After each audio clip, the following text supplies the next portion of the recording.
Hello, good morning, good afternoon, and good evening from wherever you are around the world. Thanks for joining today's webinar from Real Story Group on the right way to select web content management technology. My name is Scott Dill. I lead the business development team here, and our founder and lead analyst for the web content management space, Tony Byrne, will be joining us momentarily on the line to take us through today's presentation. But before we get started, I did want to mention a couple things. First, we will have time for questions at the end of today's session. So if you do have questions or feedback, you can enter that into the questions tab in the GoToWebinar control panel. Also, you will be able to access these slides within the next couple of days. Those will be made available to you from our marketing team. And then for our subscribers on the line, you'll be able to access a recording of the presentation through your subscriber library. So we certainly thank you for taking some time out of your day to join us. And with that, I'm going to turn things over to Tony. Great, thanks, Scott.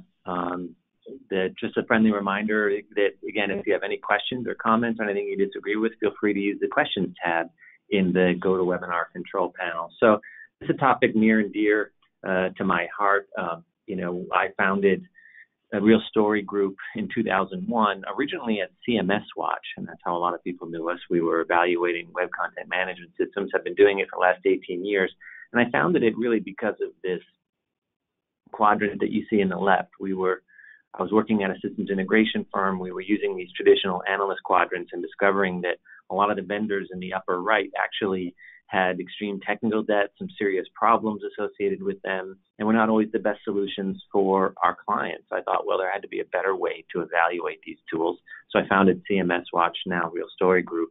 And one of the decisions we made very early on was that we were only going to sit on your side of the table, that we were going to only work for customers and end users, and that our research would be focused just on you, the technology buyer. And so that means that we would never consult to vendors, speak at their event, accept hospitality, write white papers, agree to appear in their press releases, that we're going to be really just totally customer focused. And that's allowed us to tell what we think is the real story about what's working well among these WCM tools and what's not. And so as a result, we have, I think, a well-deserved reputation as being also the toughest critics in this marketplace.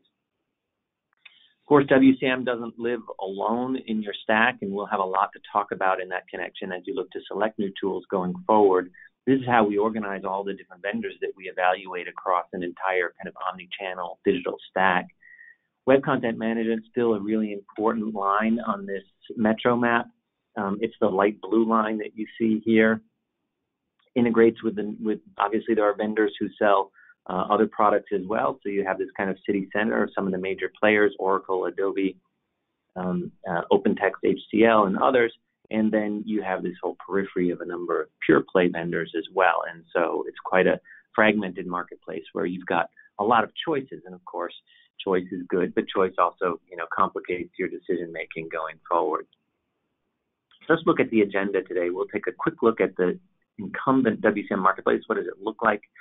And what are some enduring trends that we've been monitoring over the past several years?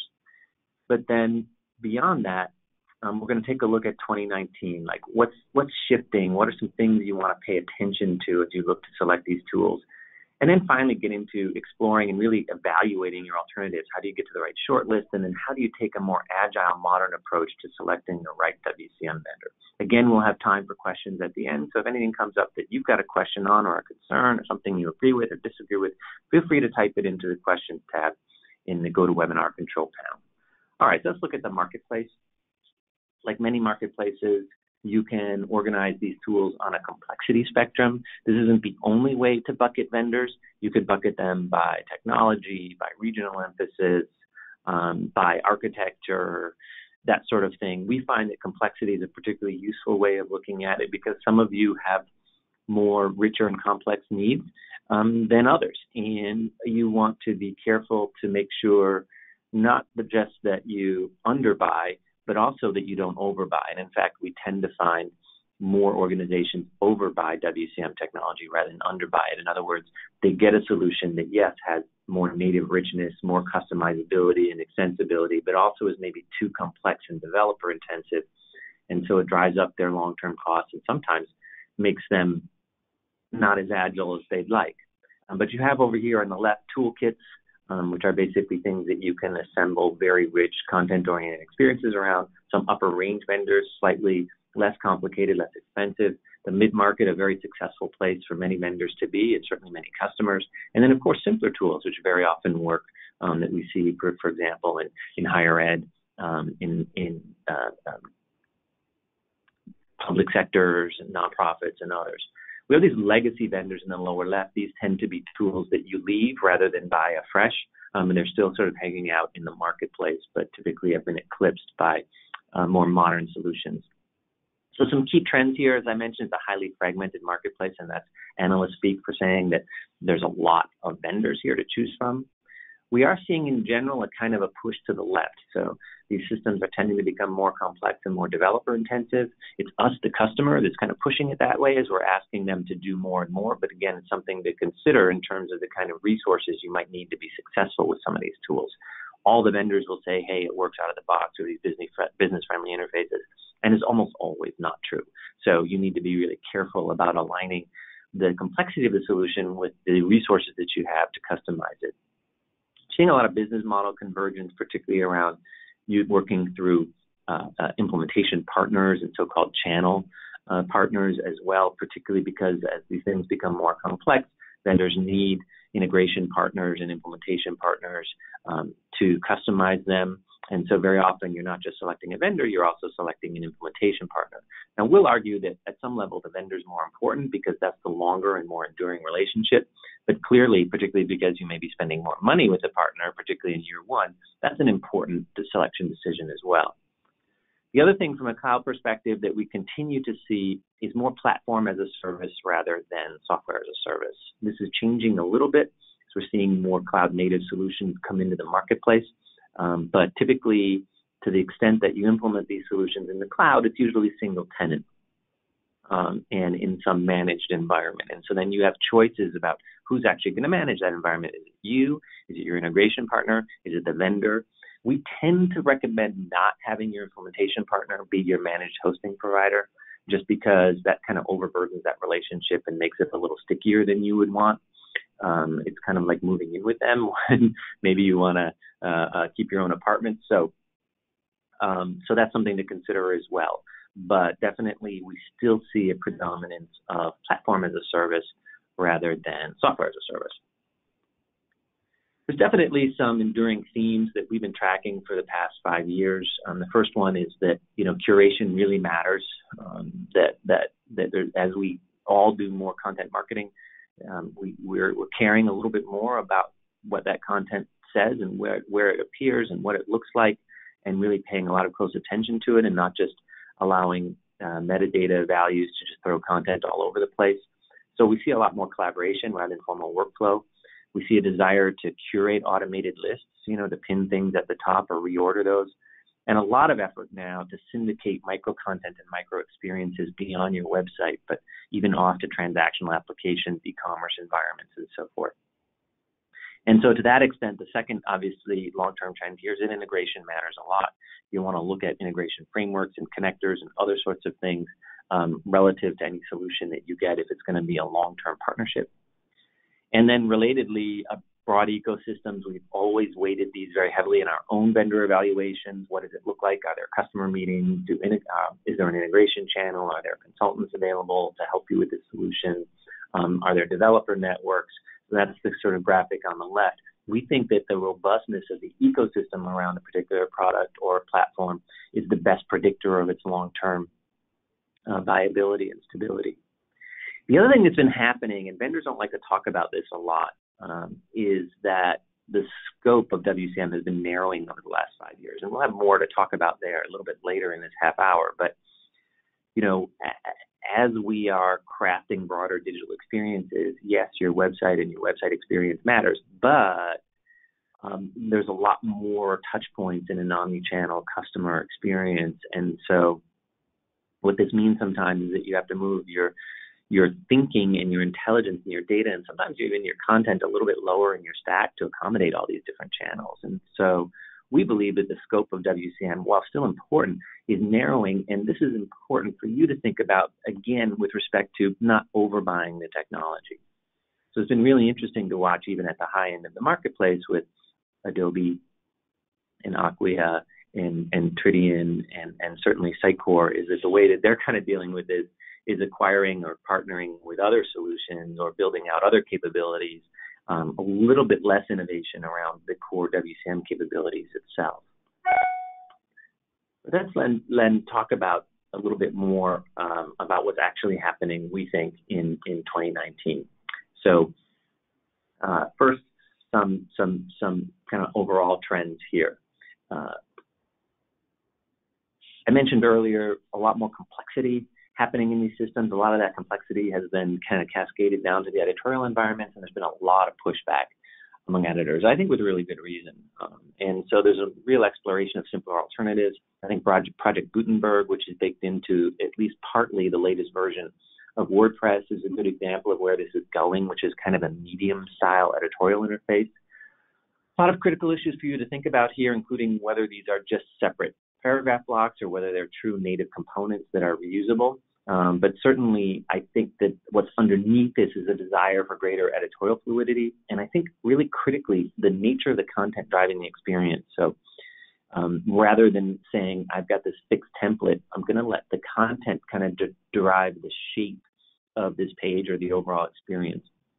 The other trend, which I think is really important for you to think about, is what we call externalizing segmentation and personalization. So in other words, your web content management system not being the engine where you're sort of defining these segments and then setting up the personalization rules, but rather you've got lower level systems that, like customer data platforms and orchestration engines, that are defining these segments and driving the personalization. And to that extent, the web content management platform increasingly is becoming more of an order taker rather than a decision maker.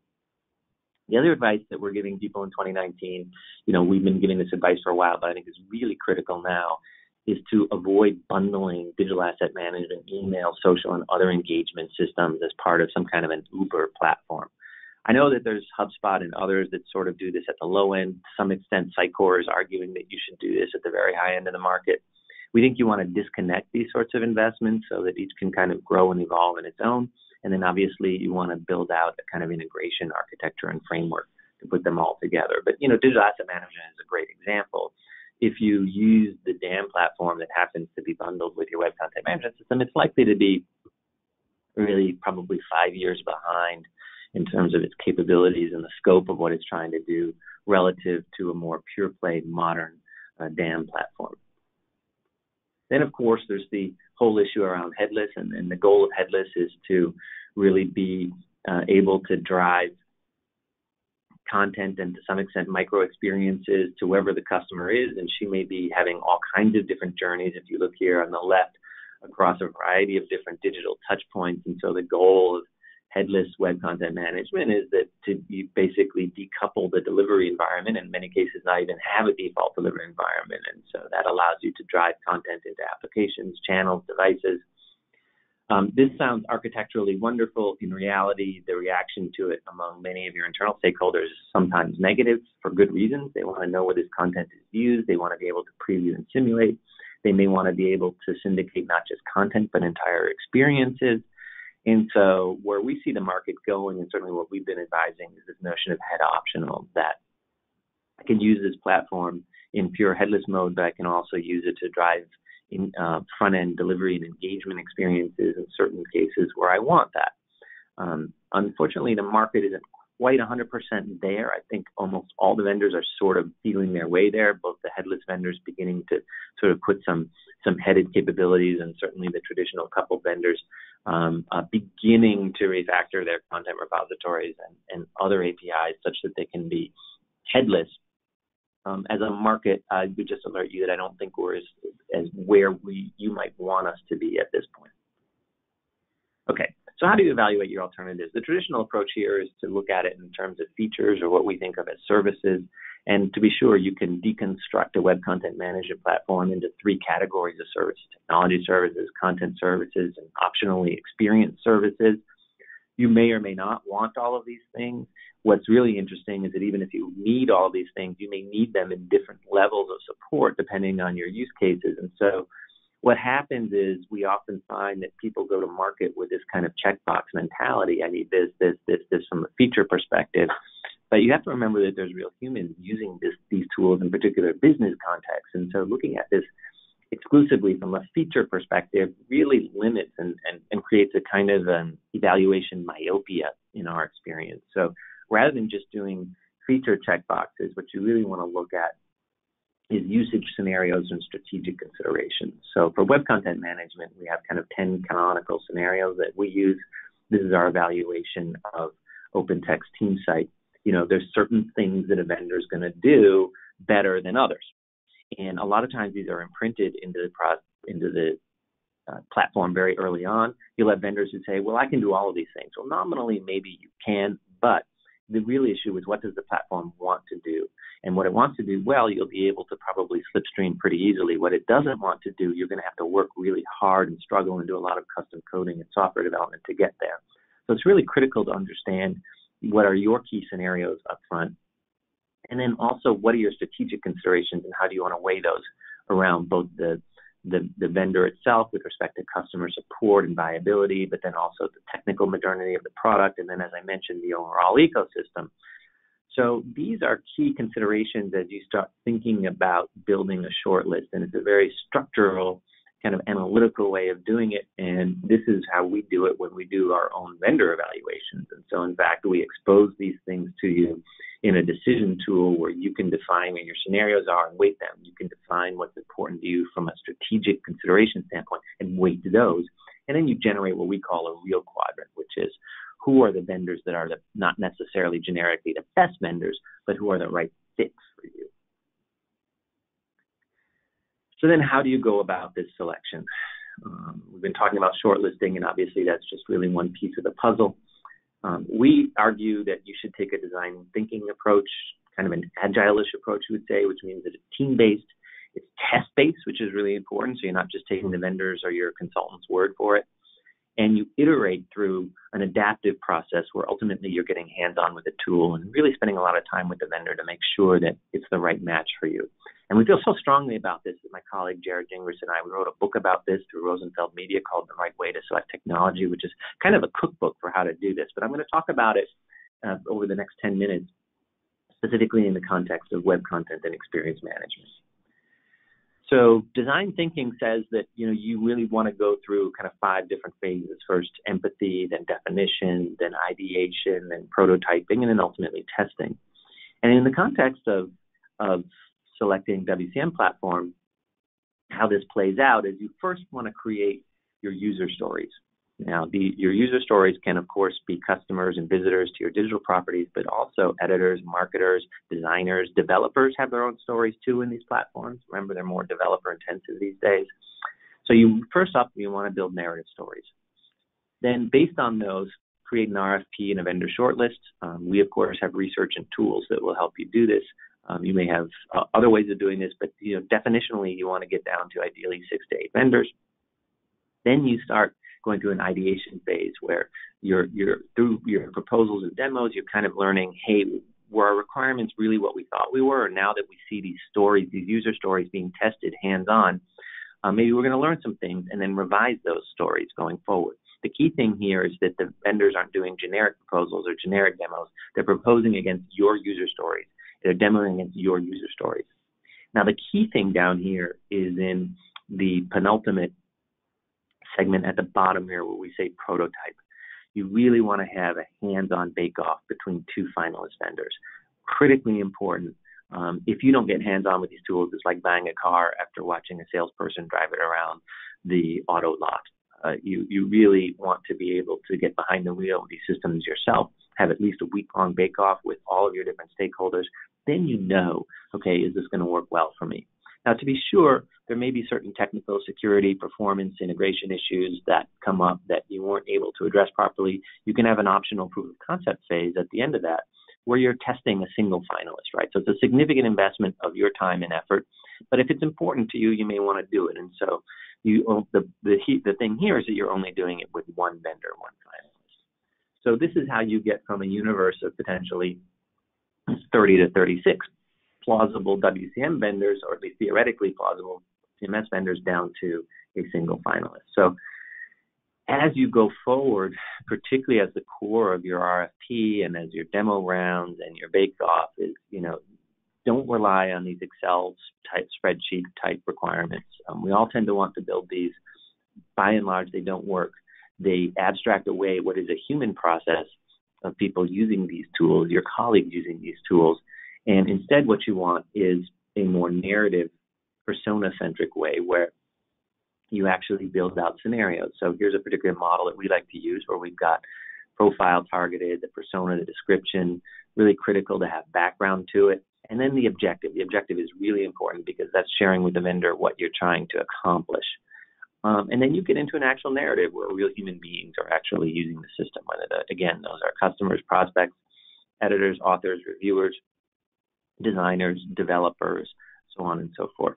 And you model out a to-be set of journeys here. And then what happens is when the vendors respond to it by RFP, or they come in for demos, or they come in ultimately the two finalists for a bake-off, it's much, much, much more richer, much more normalized, and much more specific in terms of the feedback around what's working and what's not. Again, you want to get to a short list. You don't want to be sending out RFPs to multiple vendors. The way, again, that we suggest doing that is using some kind of filter mechanism. You can certainly try out our Real Quadrant, just experiment with it yourself and see if it works for you. You can find it on our site under the tools section. So, 3 key takeaways as you think about selecting web content management technology. First of all, WCM tools have been growing in complexity, but ironically, again, we think the scope is narrowing. And so you need to be careful here about investing in a more kind of toolkit-like platform that this is potentially a dark alley for you in an emerging omni-channel world where more of the intelligence is going to be abstracted away and brought underneath the WCM platform. Be sure to evaluate the wide swath of possible alternatives. So you have a real richness of choices here. Nearly all the vendors that we evaluate have been around for 5, 10, in some cases 20 or more years.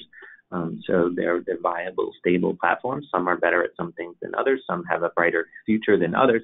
But you definitely want to check out your choices but then map those against your specific needs and opportunities.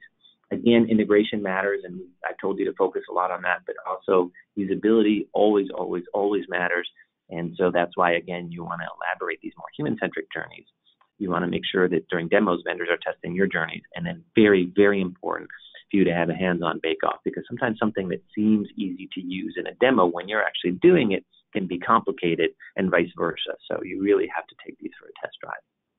But again, the key thing here is to take an agile approach, and it's an adaptive approach. So I showed you that triangle, but the thing is that you may decide to do some additional testing. You may decide to bring another vendor in after the demo round.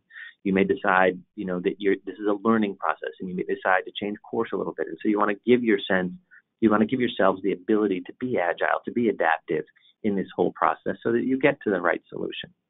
And of course, the time and effort that you invest in this is going to be relative to how significant is this WCM platform for you. If it's a real game changer and it's a significant platform, you'll want to put more time and resources.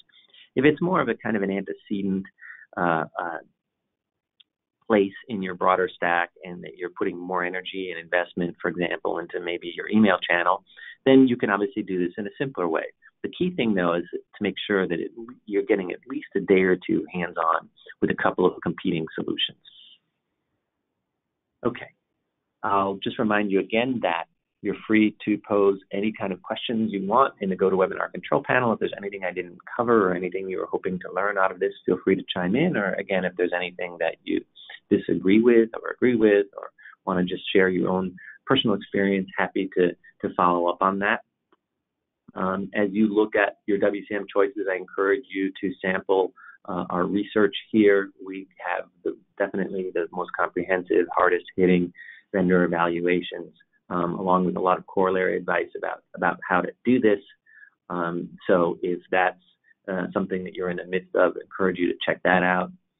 More broadly, I think we also encourage you to think about your broader tech stack. This is who we call Stacy the Stacker. She's responsible for the omni-channel stack at her enterprise.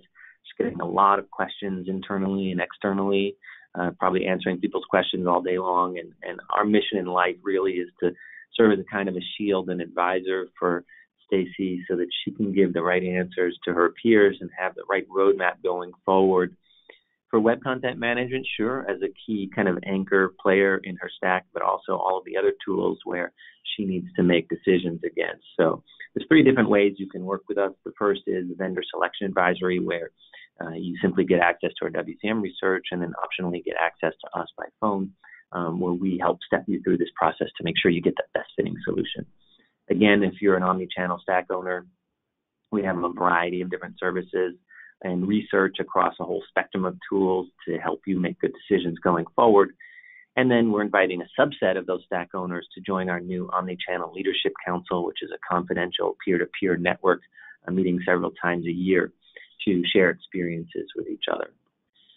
So as you compose any questions, I'll just turn it over quickly to Scott, and then we'll review the questions for the last 2 minutes here. Excellent. Great. Thanks, Tony. And as Tony mentioned, you're welcome to download an excerpt from our web content management research at any time, along with evaluations from each of the other markets we cover. You can also try out the tools that Tony mentioned, such as the Real Quadrant Shortlist Generator and the real-time vendor comparison tool.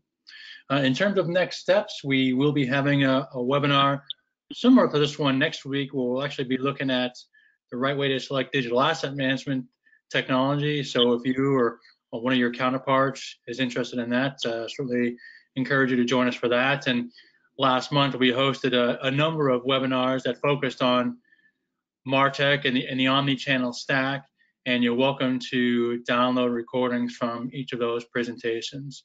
And of course, if you ever have questions, you can drop us a line at explore@realstorygroup.com. We're happy to walk you through the Real Story Group subscriber experience and describe the different packages that we do have available to access not just the evaluations, but also our analysts like Tony and the rest of our team. With that, Tony, any questions coming on your side? Yeah, we've got a couple here. I think we've got one here from Evgenia, who's asking about HubSpot. And it's interesting, HubSpot does have some web content management capabilities. They've been rumored over the years to maybe acquire a WCM vendor. However, their capabilities are really more driven around the outbound marketing use cases that they have and some of the CRM use cases. So they tend to be landing pages and microsites. And if that suffices for you, hey, it's great. I mean, there's an ongoing debate who owns the landing page. We tend to encourage people to have their WCM platform host the actual page itself and then inherit a number of characteristics and control there. And then maybe the form or the form action comes from your email or marketing automation platform. I think for a larger enterprise, you're probably not going to want to use HubSpot as your sort of microsite management or even your landing page management. But for many of the SMB customers that HubSpot targets, it certainly works very well. The other question that we have from Jakob is around Microsoft. What is Microsoft doing in this marketplace? Microsoft is basically AWOL in this marketplace. It's been, years since they've given up the ghost on trying to persuade people that SharePoint is a effective public-facing WCM platform. Some people still use it today. Some of our subscribers do, and we're in conversations with them about obviously transitioning to something more modern and more fit for purpose. SharePoint Online still has a role to some extent in intranet environments, so it's interesting how Microsoft had been walking away from that and is now kind of coming back with modern sites to really target corporate communications. And so if your use case is more around corporate comms, then there's still nominally a place for SharePoint Online. That's a fairly narrow use case, though, and I think I would not count on that as a kind of broader intranet platform more generally. So Great. Well, we reached the bottom of the half hour, so I want to thank everyone for participating today and look forward to catching up with you again. Feel free to reach out to us if you have any other further questions or feedback. So for Scott Dill and the rest of the team at Real Story Group, this is Tony Byrne signing off till next time. Thanks again. Bye now.